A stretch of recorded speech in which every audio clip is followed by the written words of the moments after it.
What's up, everybody, and welcome to the Comment Writers. We are a Kamen Rider review podcast, and today on the show, we're going to talk about Kamen Rider Zeztz, Episode 5. I'm your host, Josh Meek, the Uber Geek. I'm joined, as always, by my good friend, Toby Tobes. How's it going, Toby? Josh, we're going to start today with a shout-out to everyone's favorite Kamen Rider on their birthday. Happy birthday to Kamen Rider Graham, who turned 93. Kamen Rider Graham turned 93? Yeah, my grandmother turned 93. Oh, okay. I was like, is this a person that we've learned about on the shows? Rider Graham, yeah. Wow. Congratulations, Graham. How is she spending her birthday? She spent it sitting at home because that's what she does now. Best thing ever. But she spent it at home and not in a healthcare facility or anything. She spent it at home, so I think all things considered, you can't ask for much more. That's baller. Yeah, that's pretty much the best you could ask for. Well, congrats. I'm raising my virtual Kamen Rider helmet to Graham. Yeah. Her 93rd henshin around the world. That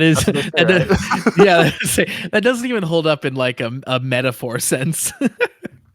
Yeah, because every year you transform a little bit. You change, you adapt, so I'm gonna say it works. Every year I become a new local hero in Japan. And yeah, I'm on my 37th version at this point. Yeah, see, that's like X-Aids or Ozier or something. You're right there. You're good. Yeah, totally. I'm in there. I had to leave my house earlier. Speaking of not leaving the house, I had to leave the house earlier to go on a walk, and I got rained on. And it was a real bummer. Didn't enjoy it. Did you not see the rain coming? I did, and my family was like, I was like, we're gonna get rained on, and my family was like, oh no, let's go anyway, and then we got rained on. So I was right. That's why you have to get more stubborn and just be like, I know better, and then when it doesn't rain, just take the hit that way. Yeah. Well, here's the thing: I'd already turned down a walk the last time that they went on a walk, so then I was kind of feeling guilty, like I'm the guy who doesn't go on walks ever, apparently. So I was like, all right, I'll go on a walk this time. And then I got rained on. So guess what? I shouldn't have gone on a walk. Yeah, that's a good thing to be known for. Like of all the quote unquote guys you could be, like you're not like the gooner guy or the weeb guy or anything like that. You're just like the guy who doesn't go for walks. Yeah. It's that's my thing, not walking. It's always good to be known as the person who doesn't do something. That's always a good trait. He's the person who doesn't have a good time at parties. That's why we know him. Yeah. Yeah. Do you know Josh? Yeah, but he always just kind of stands off in the back, doesn't really do anything. Yeah, that's him. You met him. I mean, that's 100% accurate. Yeah, that is. That's how it works. Yeah, I'm not the life of anything. I'm the wallflower, Toby. That's silly. Are you the life of the party when you're at a party, when you're at a social gathering? So I will say that alcohol helps with that situation. Okay, fair. Yeah. But I'm very weird where if I want attention when I want the attention and not like other times. So I wouldn't actively I don't want people just staring at me. But if I'm like, hey, if I do something goofy, people will laugh, then I will go for the attention. And it's funny because I was talking to Kamen Rider Graham for her birthday, and she was telling me stories about my grandfather, who I knew, he was alive until I was early 20s, and I'm early 40s now, so a little 20 years disconnected, give or take. And she was telling stories about how he directly served in World War II. And then after he went away for World War II, he was like, I'm not traveling ever again. And put a hard stop to it because he said he saw enough. Okay. So when my grandma wanted to go places, he would always him and haw and be like, I don't really want to do this. I don't really want to do this. And somehow she ended up on a cruise for one of her other birthdays or just a couple trip kind of deal.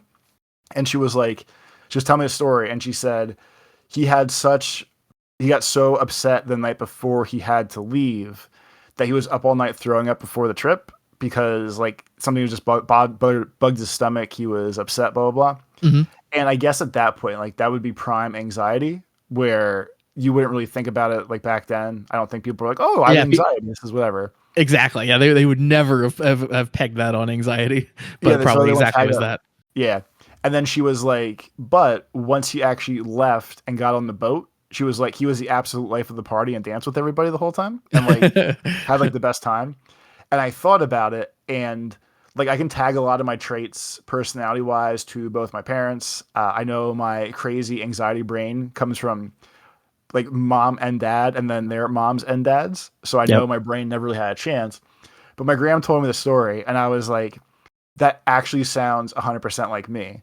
Like I'll have anxiety and dread until I go do something. Yep. And then once it starts and I've acclimated to the situation, like I let go and I'm fine. But I have such like so like some sort of like retention in my brain of like I can't get past the hump of going. Yep. But once I go, I never have a problem. Yeah, I'm 1,000% the exact same. Like the hard thing is forcing yourself to go do the thing. But then once I'm there, it usually is fine. And like, yeah, depending on what it is, like I can even be like, I can be the fun, like jokey guy, and like, I'm fine being the center of attention from that aspect. Again, when I get to control it. But if it's walking into a situation that I don't really like know everything about it, or in my mind it potentially is going to be like stressful, it's hard to like push yourself to do it for sure. Yeah. It has only gotten worse because of the pandemic too. I feel like there was like several years there where I didn't really have to do anything social in public, and then those muscles don't get flexed. So You miss those days. yeah. When you were truly allowed to just be a lump and not do anything. Then Yeah. when you were the guy who doesn't do anything, hey, that was like another like billion people. So that was okay. Yeah, and Or- I'm a person who like has to go to weddings again sometimes and stuff. And who wants to do that? yeah, exactly. Um, That seems like nothing but tons of unwanted attention on like people. yeah, right. But yeah, I definitely like people sometimes are surprised that I would describe myself as like an introvert. But yeah, I definitely feel like I am. And I've heard people talk about like it's not whether you're good talking to people or not. It's like what gives you energy. Like some people get their energy from being around people, and like that really like refills their batteries. And I'm the opposite. Like I need to be alone, away from the party, and feel rejuvenated. See, like I somehow rock both sides of that because like if I'm home by myself for too much, like if there's a whole week that goes by where like no one could go to wings or trivia or whatever, and no one's free on the weekend, like if I'm introverted too much, it stresses me out. But I love my free days where I just like fuck off and do nothing all day. And then it's the opposite of that. Like last weekend, I think it was, I accidentally booked myself with friends doing assorted things for like a full weekend where I was like double booked for like a potluck lunch kind of deal in the early afternoon, and then a person's 50th birthday party in the night. And in my brain, I'm like, I need to force myself to do both these things. And then when I got there from the whole weekend, I was like, this is too much other people energy. Now I need to like go curl back in and like go back in my hole. So I think I'm just in like a weird constant state of flux where I always need the opposite of what I have in my life. And Yeah, there's probably a word for that. But like I don't have like a base level, I guess. I always need the opposite of what I'm doing, I guess is yeah, really the answer. yeah. You're always looking for the greener grass on the other side. Yeah, and they're So all about the same. I am like the oldest person ever now. This is gonna sound like such an old man complaint, but I get grumpy on the weekends when we have multiple things to do on a single day, or when we have multiple things to do on like Saturday and Sunday. So like we have an event we have to go to on Saturday and then another one on Sunday. It's like, come on, like can't we just confine all this to one day and then just let me have one day at home, just one day. I hate when people, I won't say it's actively on purpose, when people book things in the middle of the day, but it's not a full day event. That stresses me. Not stresses, like it irritates me. Like if someone says, "Oh, we're gonna go for dinner, but we're gonna do it early," and you say, "Sure, what time?" And they're like, "Oh, we'll go to dinner at 3. We should be done by like 5 or 6," or like family get together or dinner thing, whatever. Because at that point, you can't really do anything in the morning because you have to Yeah, be ready to go somewhere by 3. yeah, And then you can't really like commit to anything at night because they'll run until like 6 or 7, and then like you're not gonna do anything afterwards, and it just completely fucks the day. It's So a whole day. People that book things directly in the middle of the day and not have it last until the end of the day, those are nightmare people. I'm calling it right now. I don't know if I'm gonna go that hard on those people, but I agree Nightmare people. that is a day ruiner. That's a day wasted, Yeah, especially if it's something you don't want to do. absolutely. Yeah, it's like so I hate talking on the phone, and there's always like memes about talking on the phone. The one I saw was like if you have a phone call at like 2 p.m. for example, like your day is like 10:30 to 2 p.m. getting ready for phone call, 2 p.m. to 2:10 doing phone call, and then 2:10 to like 7 p.m. recovering from phone call. That's kind of what that's like. It's like I have to be somewhere this afternoon, so obviously my whole morning is going to be spent like getting ready for that and preparing and mentally preparing. A lot of work. Yeah, it's the things I do here. So yeah, Toby and I are vaguely social and antisocial. I'm all the things. And I would say, much like all of our patrons, I don't know, that's a horrible segue, but that's what we're doing. We have a Patreon, Toby. You can find that at patreon.com/thecommentwriters. And $3 a month, you get access to all of our bonus content where we watch various tokusatsu shows. Right now, we have a whole smorgasbord of Super Sentai on the docket. We're watching Dawn Brothers, and we are watching Goes Yuger. But if you sign up now, you get access to everything we've ever watched. X-Aid, Black Sun, Boon Boomjer, and more. So you can check that out. You also get access to our Discord. You can talk to us all week long. So again, patreon.com/thecommentwriters is where you can find that. And if you're not sure you want to spend the $3 yet, you can go follow it for free.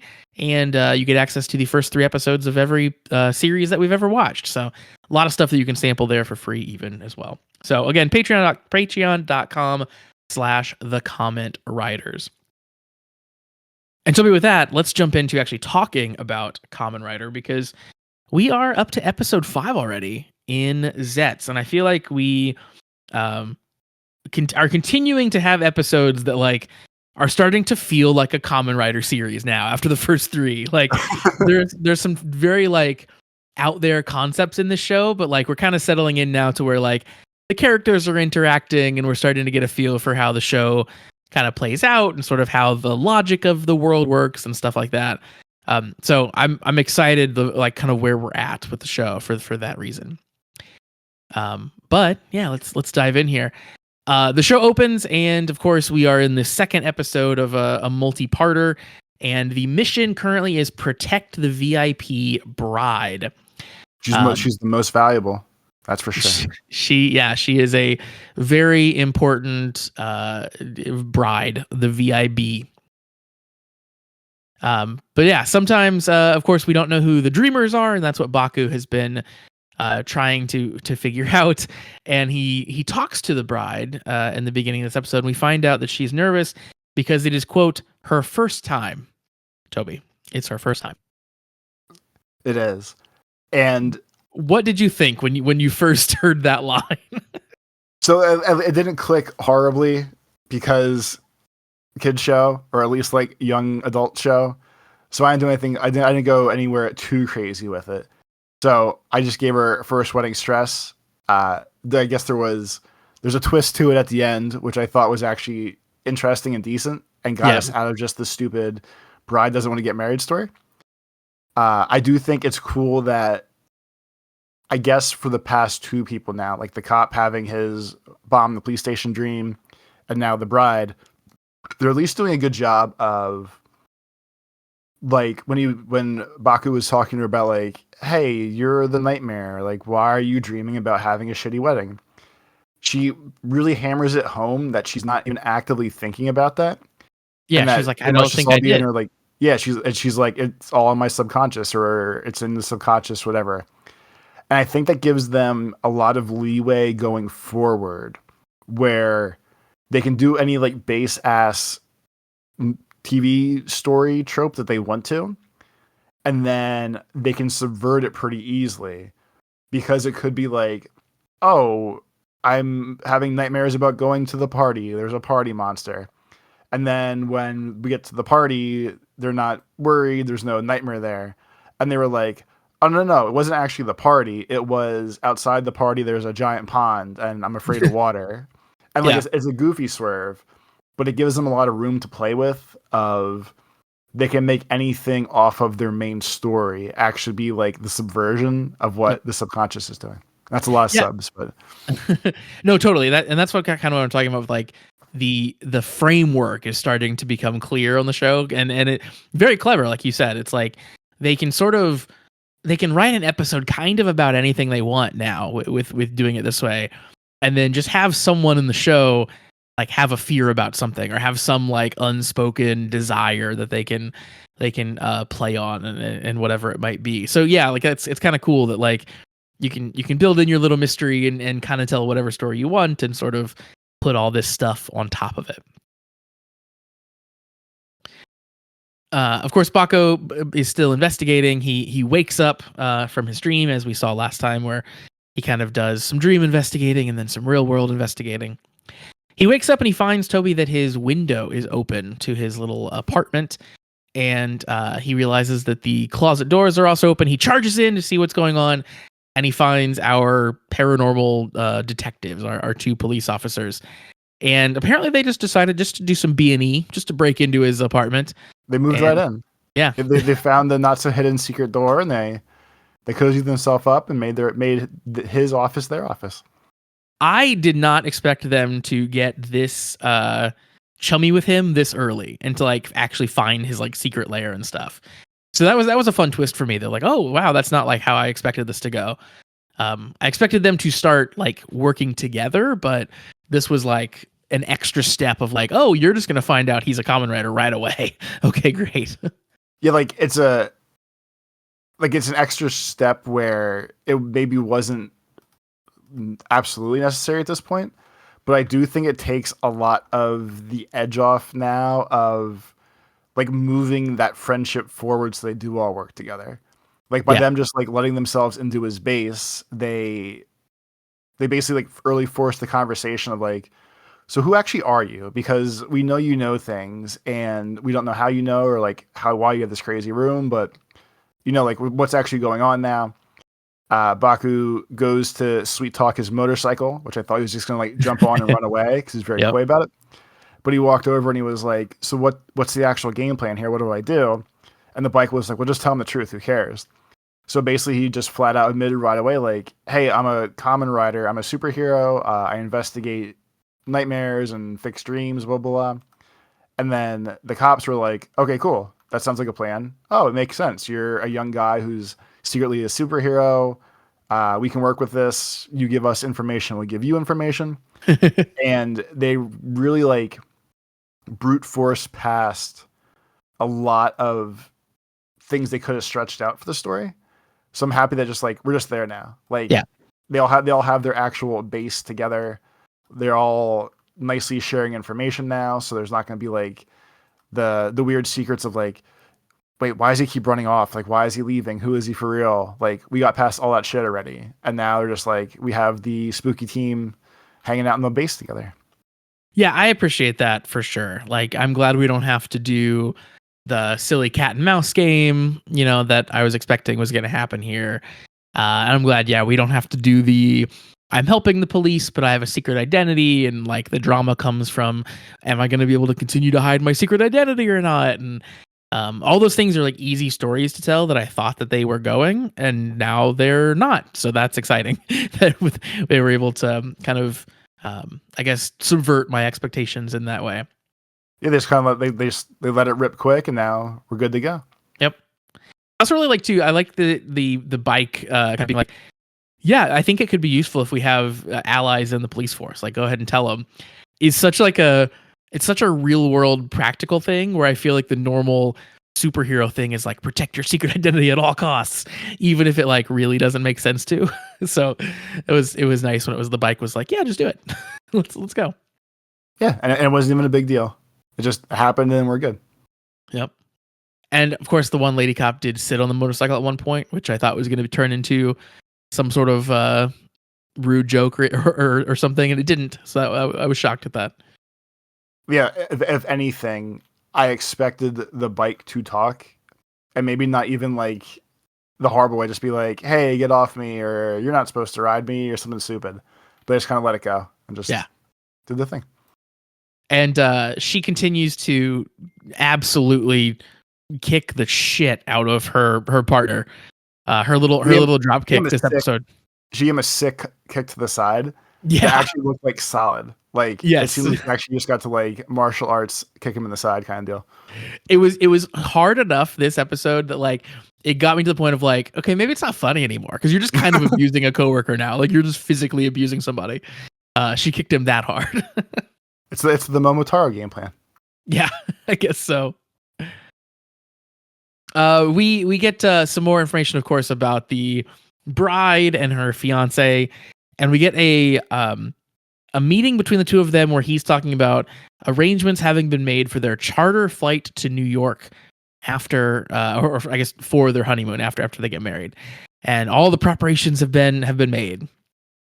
And then so even at that point, like it seemed like the whole diatribe was the husband being like, I set this up, and then I set this up, and then we're doing this, and then we're doing this.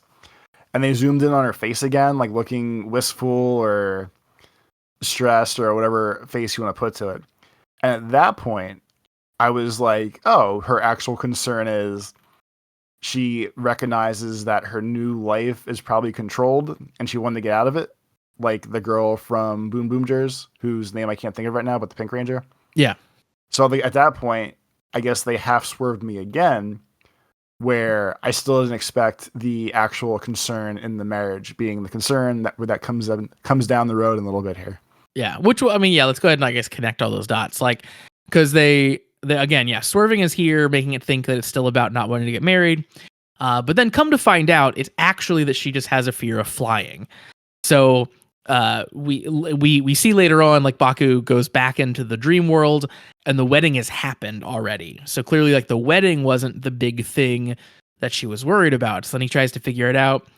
He eventually finds the door and looks through the hole in the second door and sees the airport. And he kind of connects then all the dots that like, oh, she's actually afraid of heights and doesn't want to get on the airplane after getting married. And that was like actually an impressive swerve. Like I didn't see it coming. And like you said, even up through the scene where the fiance is talking about flying to New York, I still had not connected that dot at all that it was going to be a swerve on what she was afraid of. So like that was a pleasant surprise, I guess, that it was a twist there at the end. Yeah, like the final wrap up of like tied to that, Baku finds Ippei, the first love. Yep. And he kind of like watches the couple drive off, and Baku kind of walks over and he's like, it wasn't like an aggressive conversation, but it was just like, oh, you're just kind of letting them go. And Ippei was like, oh yeah, like it is what it is. Like I miss my first love, but more power to her. And like at that point, it was just cool that like, sure, they hit it well. And the joke at the end being like, oh, she's just afraid of flying was just, I think, a fun way to make it not just be like, oh, I'm a dumb bride that doesn't want to get married now kind of story. It was actually like a real deep-seated fear that was started by she fell out of a tree as a kid, and that's when Ippei saved her, and that's when they fell in love, blah, blah, blah. But I thought, like, even tied to that, the way they got to the tree piece was, I guess, Baku's Kamen Rider phone nicely both works in his dreams and in his real life. Yeah, he can carry photos back and forth, yeah. And that would be awesome. Like I would absolutely pay thousands of dollars for that kind of camera in real life, because like I tell you, like my dreams are usually nightmares, but like I even have like just weird crazy dreams, and basically usually when I wake up I forget them pretty quick, and then like they don't really linger. But I would definitely like pay a ton of money for a camera where I could be like, hey, look at this picture I took in my dreams, and have it in the real world and not forget it and everything. Like that seems like crazy, truly awesome. Yeah. Yeah, it was cool because they could have easily just made this the straight ahead story that the bride doesn't want to get married. Like the show is about Baku and like all that stuff going on. So like her story could have been simple. So I appreciate that it wasn't. And again, they could have even tied it in without the whole tree angle. And that was even a cool swerve in the story, that like they had another scene where it appears that she is talking about falling in love with Ipe, because the tree and they were kids and all that stuff. But then in actuality, she was talking about falling out of the tree and Ipe saved her, and he was just there for that, the kind of inciting incident that made her afraid of heights. Yeah. So that was all very cool. Like again, they didn't really need to like kind of go that hard with that story, but it was very well done. It basically went from like a dumb TV drama plotline to like a decent TV drama plotline. Yeah, totally. And I really liked that it kind of ended with like, I like that we get to zero in on Ipe at the end there too, where like he just is still like a jilted guy. Like he's just sad that this girl that he likes is getting married, and like it's just unrequited. Like there's no like cool resolution to his story, and we get to linger on him at the end of like, yeah, just sometimes it's just how it works out, and like I'm happy if she's happy. I like the little melancholy ending that he got there. Yeah, it's just like, oh, I guess life's kind of a bitch sometime. Yeah. My friend got married. That's cool, I guess. I also thought the ending here was interesting in the world of zeztz, because we figure out it's air travel that she's scared of, and Baku defeats the nightmare, which we'll talk about here in a second. But when he defeats the nightmare, then we get like a little scene with the bride and the groom, and her being like, "Hey, yeah, thanks for listening to me about this nightmare that I had." And he's like, "Yeah, of course. Like, if you have a nightmare like that, I'm going to cancel the flight." Like, so like, it's interesting that she like sort of wakes up and then like is cognizant of the nightmare that she had that was about to come true. So I guess that's another way that like this stuff crosses over into the real world, if that makes sense. Yeah, like not even, I guess like a general statement. It's interesting that the show writes it all, where everyone's basically associating with each other on both planes. Yeah, like Nem's a little extra because Nem sees him all the time and they recognize each other and stuff like that. But even like when the ending wrapped up with the girl in the flight, like everyone just kind of went on their happy way. They solved their own problems together. The honeymoon changed from a flight to a car ride to wherever fancy place they're going. And it's just like, it's not too corny, cheesy, happy, but they still just make it work. Like everyone associates them, like figures out their problems in all parts of their life, and then they're just all like happily ever after almost. Yeah, definitely. And then yes, of course, the fight here at the end as well, I think is really good. We get some crazy stuff going on from Baku. So he uses the second capsum that we saw him get, I think last episode. The first one gave him wings, and the second one allowed him to sort of control the flow of air. So he uses it by standing on top of the plane and essentially surfing the plane to have it, not crash. Just hilarious. Like, what an awesome scale that he's like flying up to this plane and then like in a very like action movie-esque scene is like surfing the plane down to kind of crash land safely. Completely over the top and ridiculous, but I loved it. It was great. Again, like I know we established, it was our last week or 2 weeks ago now, that they knew we're going to Americanize or global the fuck out of this. Yeah. So like they basically pick, I feel like, one specific moment every episode where we're going as full action movie hardcore as possible. Yep. And just lean into like that minute or two of the show. And this week was definitely, what if the hero was cool enough where he could surf an airplane and steer it safely? Yeah. And it's like, fuck it, let's do it. Let's get him up there. Exactly. And the blue suit looks cool too when he puts in the new blue capsum. The suit changes and has like an air current in blue on the chest and stuff. So yeah, I'm liking the subtle changes in color and design to the suit. Because they're not huge, like massive upgrades, but like we're getting them frequently changed throughout the episode. So I think they're looking cool so far. And of course, the wings that we got last episode too are awesome. He looks like a bat. I was kind of thinking about last week just because of how he looks, and I kind of feel a little stronger about this week. He reminds me of Spawn. Oh Like yeah, the very way that much. Spawn, like especially when Spawn had the wings, cape, shield thing.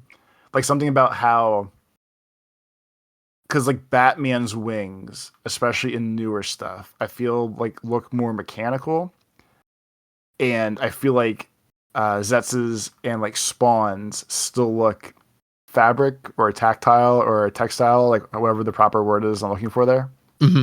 But like just because it's like I feel like it's extra like drapey and more naturally and looks tied to him. He gives me Spawn vibes now, especially because of the colors too. Yeah, I was gonna say I think that's he's the got main the part. Spawn. Yeah, he's got the Spawn colors for sure. Yeah, the red cape is very Spawn like. But yeah, like he's like black and green and neon, and Spawn has like the green eyes and power and stuff. So it fits for sure. Close enough for me. Spawn's also dark and brooding, Yeah, just like that's his. a little different kind of dark and brooding, but hey. Yeah, very different, but yeah, still still creatures in the night. I think it's fitting.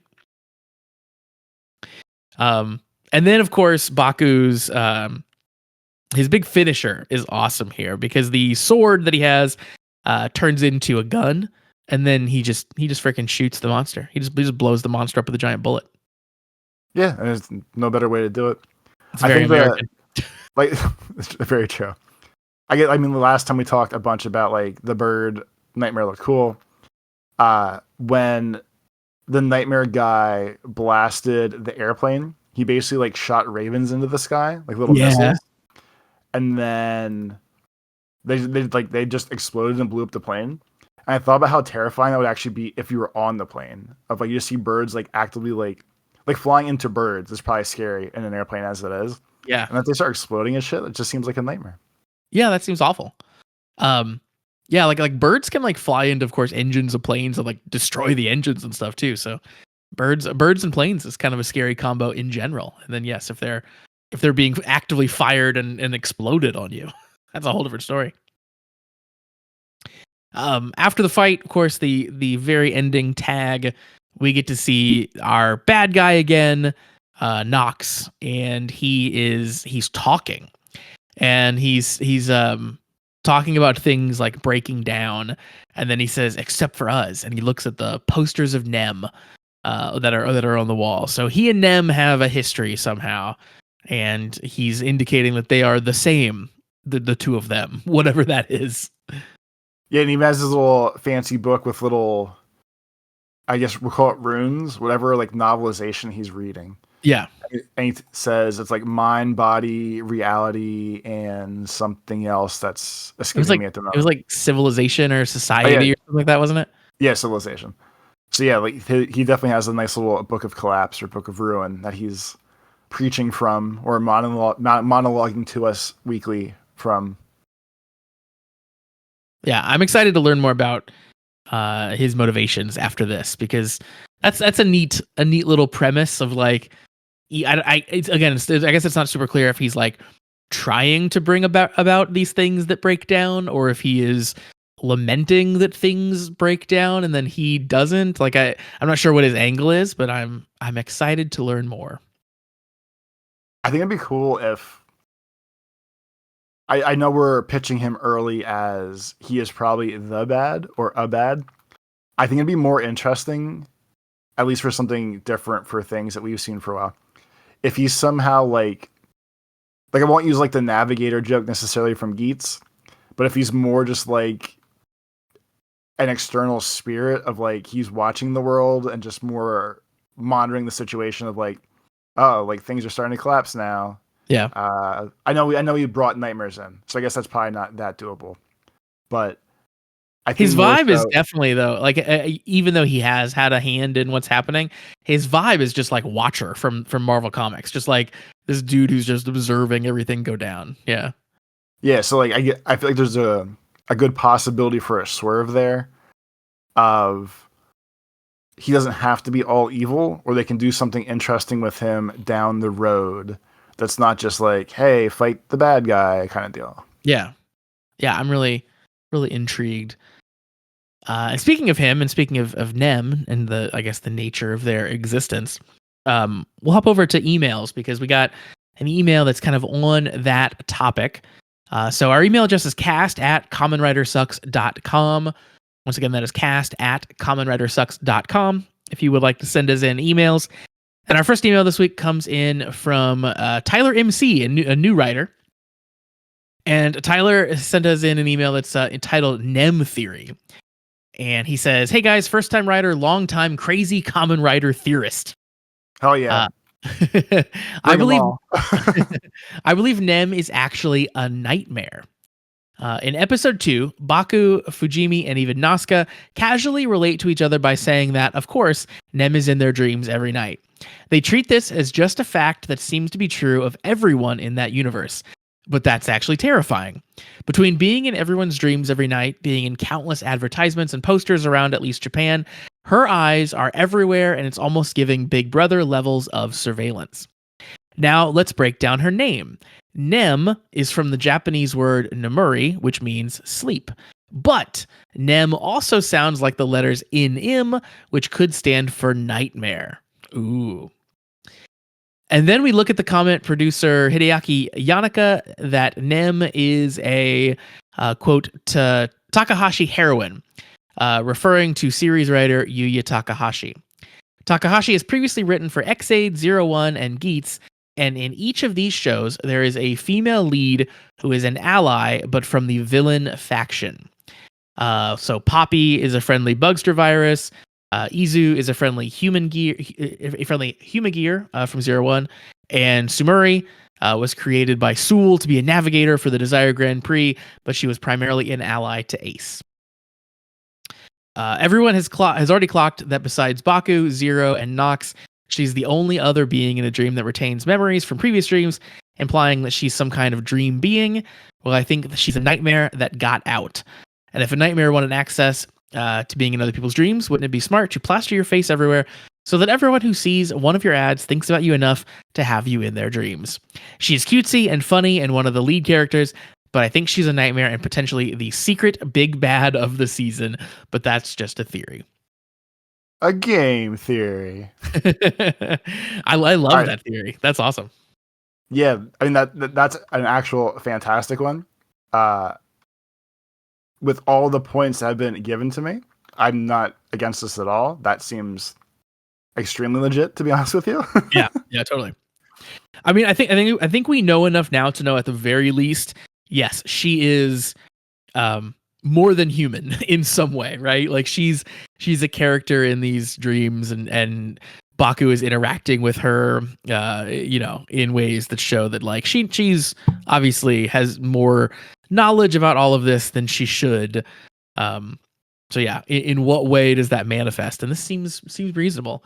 Whether she's like a nightmare that is actually the big bad, or she's a nightmare that is, trying to do the right thing or trying to be helpful instead. Like, yeah, there's lots of angles, I guess you could take that.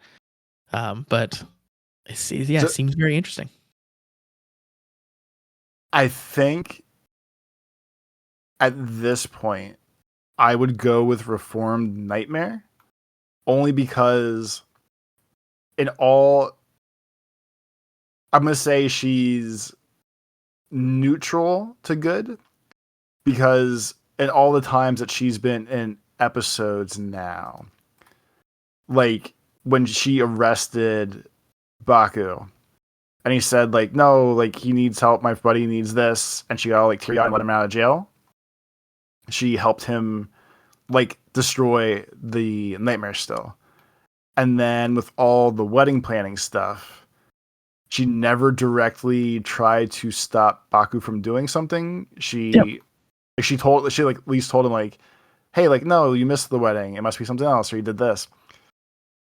Like, I would accept her as a bad nightmare more if we could vaguely find pieces going, like, not that she couldn't be, but if we could vaguely find pieces going backwards of, hey, maybe she interjected in a way you're not supposed to directly notice, but could notice. And instead, I feel like maybe she's like a stuck nightmare, but it definitely seems like she's more helpful than hurtful. At least that's now. I agree. Yeah, I mean, she's actively helped in ways that she definitely didn't need to do. So yeah, unless there's something kind of really hidden or kind of obscure that I'm not thinking of, at least her actions don't seem to indicate that she is bad yet that I've noticed. But she is very excited about playing each of these different roles, which I feel like is exactly what a nightmare would feel like.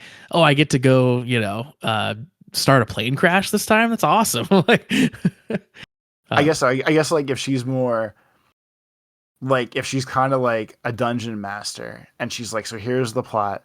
This plane's gonna crash, and I'm gonna be the wedding planner, so I can help guide you to where the plane's gonna crash, or like I guess that level's to there too. Of like she could be actively starting the things and then just help stop it as like I'm stuck in the dream world nightmare for something fun to do.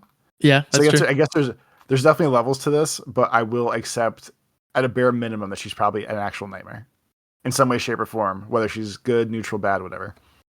I think it would be awesome if they did essentially like a double turn, like wrestling would call it, where like they reveal somehow that Nem is actually bad and Nox is a good guy who has been like unleashing nightmares to try to lure her out to take her down or something weird like that. If there was some like twist where both of them sort of got inverted in terms of what we thought was going to happen with the two of them, that would be cool. I don't know exactly how you'd write that, but that would be interesting.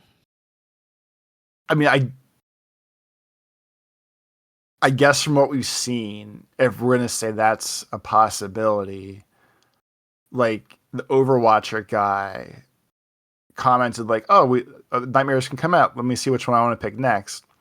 So if he's picking the dreams that Nem is going into, he could be doing them in a way so Baku can learn about her so he can bust her later, maybe? I don't know. There's a lot of levels that this does work still. All these things still work. They're doing a good job with the show. Yeah, absolutely. So thanks for the theory, Tyler. And our other email this week comes in from our friend Shade. And Shade has a lot of information for us. As usual, talks about things that were in the case file for episode 5 here. The first is that, of course, we discovered the bride's nightmare was not caused by the wedding, but instead of her subconscious fear of heights. And Shade tells us that during the script discussion for the episode, there was a possibility that the nightmare was a reflection of her refusal to accept a political marriage, but because it would be too easy to deduce, they thought it might be more interesting to deliberately deviate a little. So yeah, 100% agree with that as the choice there. Shade says, of course, the highlight of the episode is the paranormal affairs duo discovering the Zeztz room. The blog confirms that Baku and his sister live on the second floor of an apartment complex. So yes, they are indeed climbing up and jumping down a 2-story window every time. If you notice, the two of them rolled into Baku's room the same way they rolled into their truck in episode 2, which was a nice touch. I did notice that.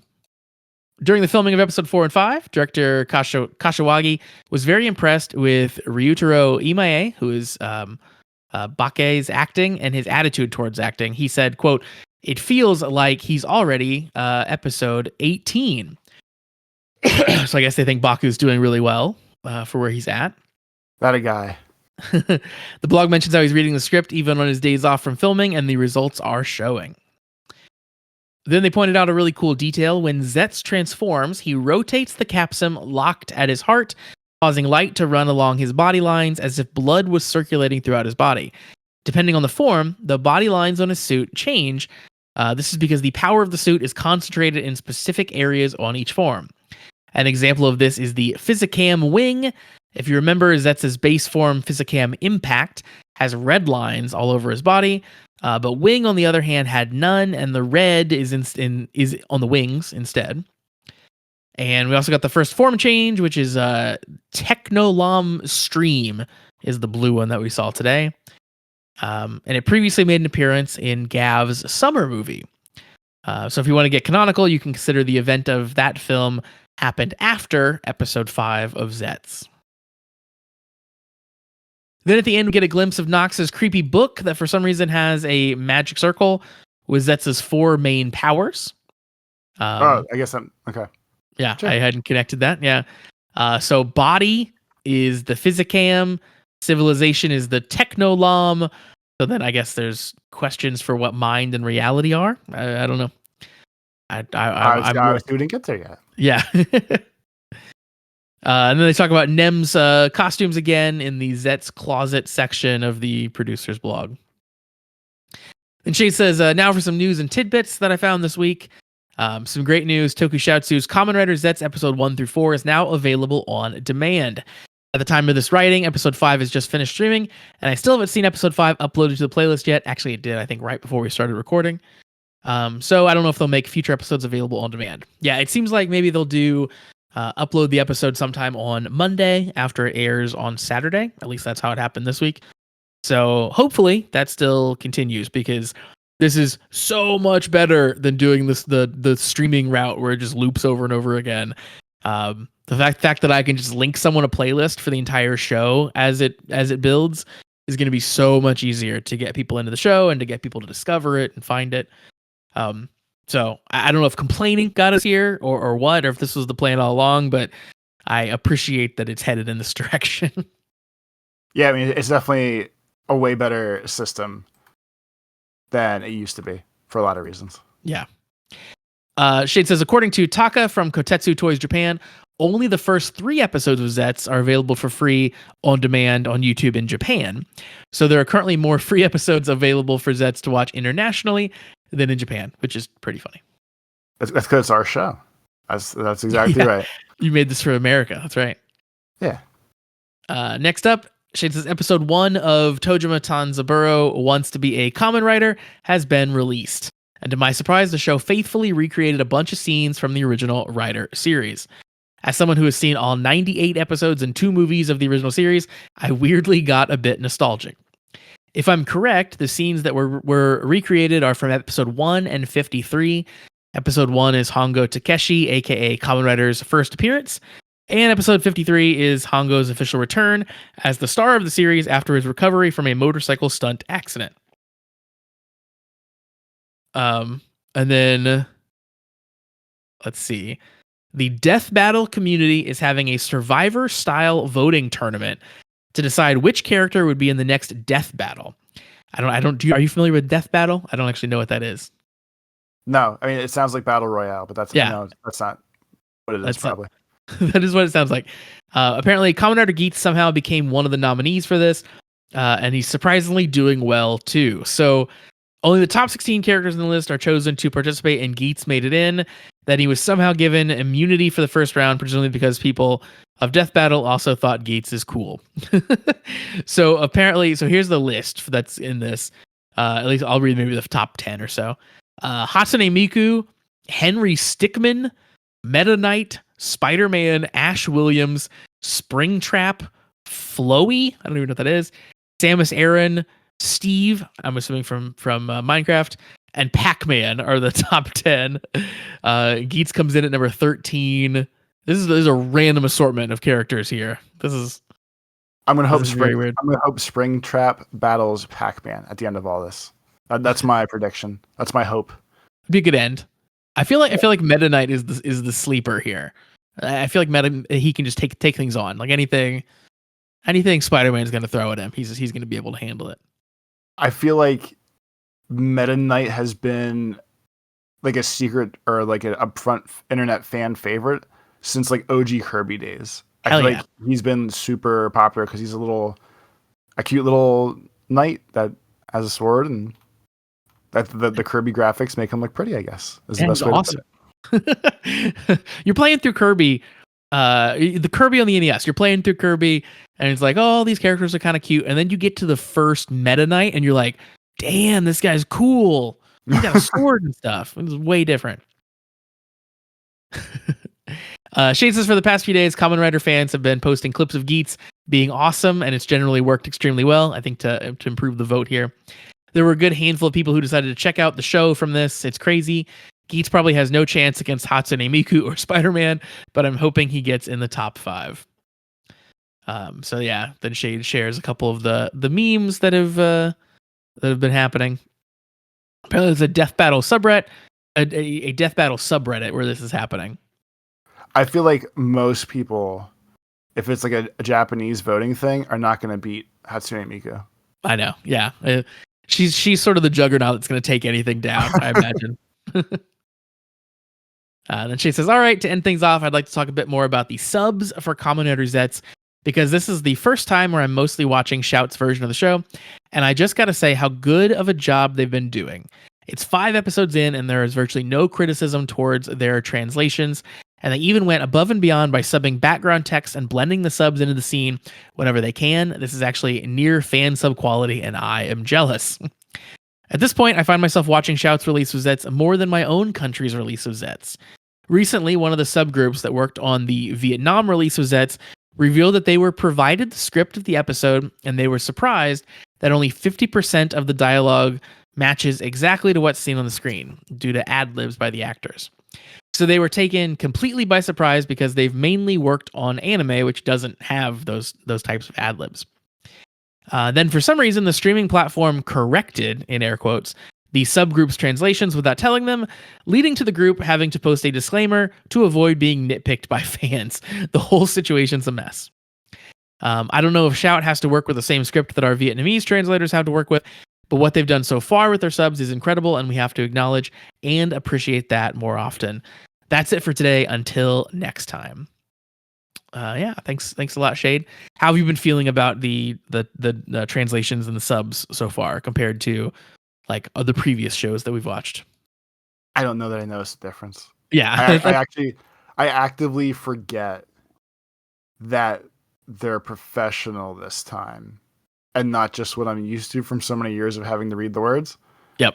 So I'll assume they're good, and it's cool when they do like when people do the subs where they're translating background things, like signs, words, kind of things instead of just like speech. I always appreciate those better. But like, I don't know the difference. The words seem like sentences to me, like they used to, or like they always do. So it's all the same to me. As long as it keeps working, it keeps working. Yeah, I think like that's the best praise I guess you could have for it is like it feels natural, and I forget that it's official and not the fan subgroup that we've always watched. So that's a good sign. Like if it's blending into the background essentially, all the characters, I think one of the things that you can run into with like poorly translated things or things that are a bit more amateurishly translated is dialogue can feel very stilted, where it's like, oh, like, you maybe translated that literally, but that's not how necessarily we'd say it. We would use a colloquialism instead. And this doesn't feel that way. This feels very natural. The things that people are saying to each other feels very natural. Yeah. So yeah, I think it's going well. There was one this episode. I actually just pulled it up to reference it because maybe I'm just confused, but there was a translation here that I didn't understand that he says twice in this episode. Baku says, "That's the PSB for you." Is that now I just realized he's talking about the paranormal investigation group. Their initials are PSB, aren't they? Sure. I think that's what it must be. Anyway, I wasn't sure exactly what PSB was, and I was like, is that a weird translation? But yeah, I think that must be the paranormal group. Yeah, I mean, it's probably paranormal something bureau, services bureau or something like that. Yeah, I think now that I think about it, I think that is them, the two of them he's talking about. But I was watching it last night and being like, did that just like not get translated, or is that something I don't understand? And I Googled it and found nothing. So then I promptly gave up. But but yeah, I think that they're doing a fantastic job on the subs, which hasn't always historically been true of subs of Kamen Rider that we've gotten recently in the past. There have been some pretty bad ones. So there was one where they let's see, I can't remember which show this was, but there was a show where it got official subs here in the States, and they translated henshin as like honshin with an O. And it was just like, wow, this is done by someone who's like never watched a Kamen Rider before, it feels like. I wonder why. I guess they just didn't know and just made it like a direct word to word. Or like literally a typo. Like it could have just been a typo that then got copied and pasted a bunch of times or something. It's hard to say, but like whatever it was, like you could tell not a lot of care went into it. So yeah, I'm happy that it seems like people actually care now. Yeah, so that is it for emails for us for this week. Again, thanks to Tyler and thanks to Shade for the emails. If you want to be like Tyler and Shade and send us in an email, you can do that by sending them to cast@commonwritersucks.com. Again, love to hear your fan theories or whatever else that you want to send in. Send those along to cast@commonwritersucks.com. All right, Toby, any other final thoughts on the episode? No, I think we hit the main ones like usual. Yeah, I am excited for more. So why don't you tell the people where they can find you on the internet? On Twitter, it's Life of Tobes. On YouTube, it's Tobes Plays. And most importantly now, on GeoGuessr, it's Tobes Plays as well, where my new devotion and love is getting poured into as I try to learn the world, because I don't know shit about the world. Yeah, it's your new obsession. You are Josh knows how I get. Yeah, I know how you get. He sees it coming. Yeah, no, you've been studying Germany for no reason. You're getting in deep, man. As it should be. As it should be. Toby and I, yeah, we're not good at the game still, but that doesn't mean that we're not playing it seriously now. But we're trying. We are trying. Yeah. For me, you can find me on Blue Sky at meek.lol. You can find the show on Blue Sky as well at commonwritersucks.com. That's where we post mostly about our episodes and stuff that are coming out. So if you want to keep up with that stuff, that's where to find it. And of course, yeah, do check out the Patreon, patreon.com/thecommentwriters, for all of that bonus content that we mentioned earlier. And of course, access to the Discord. Yeah, so that is going to do it for us for this week. Give the show a review, like it, follow it, tell a friend, all those great things, of course. And then after you do that, make sure you come back here next week to talk about episode 6. And in the meantime, have a great week, everybody. Peace.